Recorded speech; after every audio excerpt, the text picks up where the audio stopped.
Halo teman-teman semua, hari ini kami akan mempresentasikan materi dengan judul Etika Pengendalian Polusi.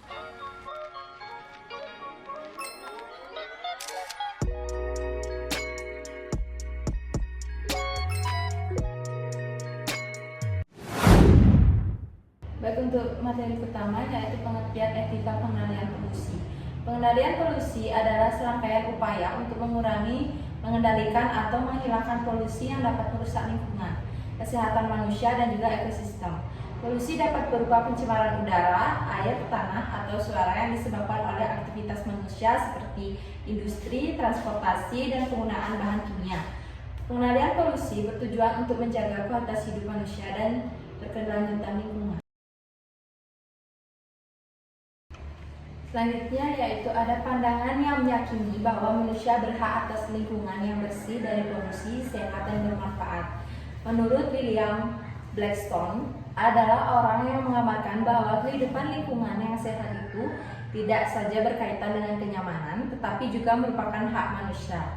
Oleh karena itu, pihak manapun yang mengakibatkan polusi adalah salah, karena tiap manusia berhak atas kehidupan lingkungan yang sehat.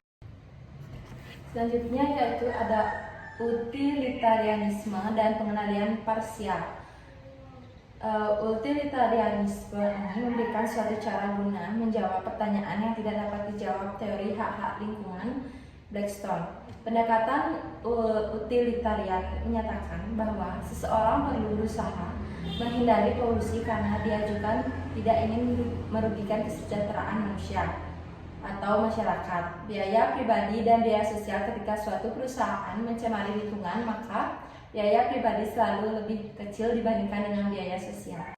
Selanjutnya yaitu prinsip etika dalam lingkungan menurut Budi Prihatminingtyas 2019 adalah yang pertama, menjaga ekosistem alam merupakan prinsip dasar bagi manusia sebagai bagian dari alam semesta.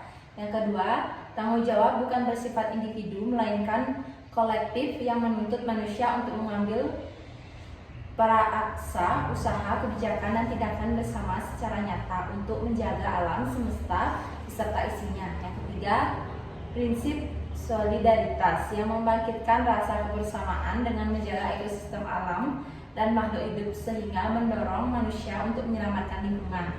Yang keempat yaitu prinsip kasih sayang dan kepedulian terhadap alam semesta yang tidak didasarkan kepada kepentingan pribadi. Yang kelima yaitu prinsip hidup sederhana dan selaras dengan alam. Pola konsumsi dan produksi manusia modern harus dibatasi. Yang keenam yaitu kebijakan pengelolaan sumber daya alam dan pelestarian alam serta ikut menikmati manfaat sumber daya alam secara lestari. Yang ketujuh yaitu menjaga ekosistem agar tetap lestari dan tidak rusak sehingga sumber daya alam bisa dinikmati di masa yang akan datang. Yang nomor 8 yaitu prinsip integritas moral, menuntut pejabat publik memiliki sikap perilaku moral terhormat serta integritas diri dalam rangka mengamankan kepentingan publik yang terkait dengan sumber daya alam. Di sini saya akan menjelaskan materi selanjutnya, itu ada polusi dan berkurangnya sumber daya alam. Etika bisnis dalam hubungannya dengan lingkungan adalah masalah polusi yang diakibatkan oleh aktivitas perusahaan serta berkurangnya sumber daya karena eksploitasi berlebihan untuk bahan produksi.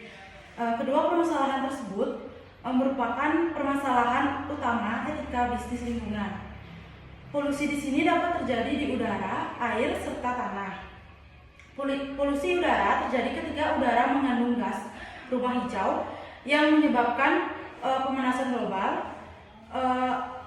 Klorofluorokarbon adalah senyawa kimia yang terdiri dari klorin, fluorin, dan karbon yang menyebabkan berkurangnya lapisan ozon. Padahal lapisan ozon diperlukan untuk melindungi makhluk hidup dari radiasi ultraviolet. Untuk materi selanjutnya itu ada etika untuk mengendalikan polusi. Ada beberapa pendekatan etika dalam upaya pengendalian masalah-masalah yang berhubungan dengan polusi. Yaitu pandangan pertama adalah etika ekologi. Dalam etika 94, etika bisnis ekologi terdapat pandangan bahwa merusak lingkungan itu adalah tindakan yang salah.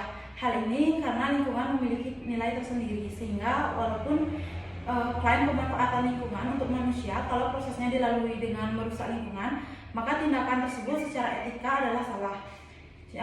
Selanjutnya itu ada pandangan kedua adalah hak atas lingkungan yang bersih, polusi, dan bermanfaat untuk manusia.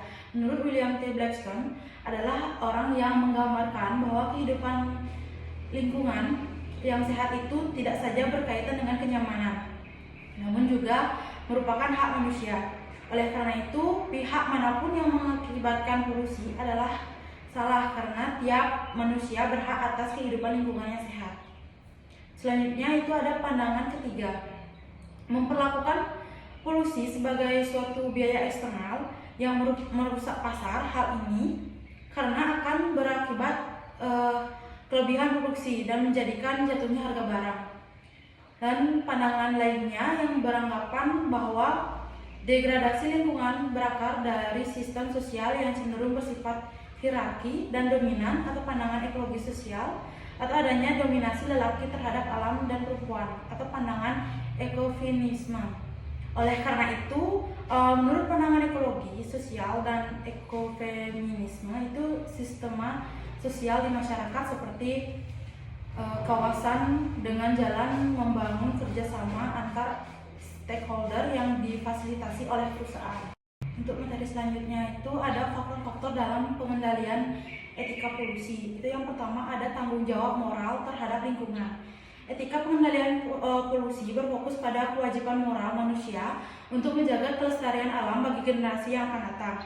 Ini mencakup pemahaman bahwa tindakan yang merusak lingkungan dapat menyebabkan kerusakan yang berkepanjangan pada ekosistem dan makhluk hidup, termasuk manusia.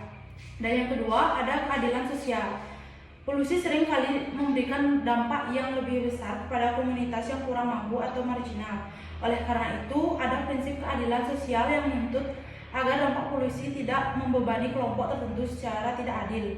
Dalam konteks ini, pengendalian polusi harus mencakup upaya untuk melindungi kelompok yang rentan dan mengurangi kesenjangan sosial.